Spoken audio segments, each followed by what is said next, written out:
You stole the words out of my mouth. I think it's more of I don't think Onic has like taken a step down. I think they are dealing with growing pains, but I think it's also just adapting to the fact that ID as a total right now, just several teams have feeling like they have stepped up. I think Onic has never. They've always just completely. I mean, for what 3 seasons now, 3 or 4 seasons, they've just dominated ID essentially, going whole seasons, barely taking any losses, clearing brackets, 4-0 grand finals, and they finally are having a season where like they're being tested, and that could be the problem. You know, we're finally have a season where it's like, oh man, we're taking losses. Like, oh man, these teams have gotten better. Oh man, like, how do we draft? How do we do this? And everything's just kind of like thrown up in the air. The analysts are throwing notes out the windows because it's just it's a different ball game now, right? It feels like a completely different MPL this season, comparative to things we've watched in the past.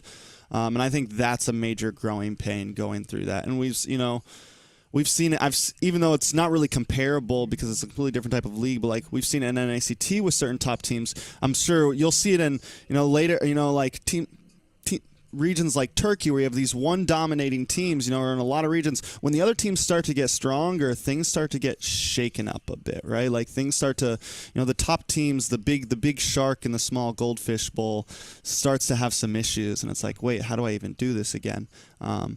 So I think Onic's still definitely a competitor, still a team that high chance to go to MSC, but they're going to have to figure out, they have to kind of reapproach how they're going to deal with some of these teams.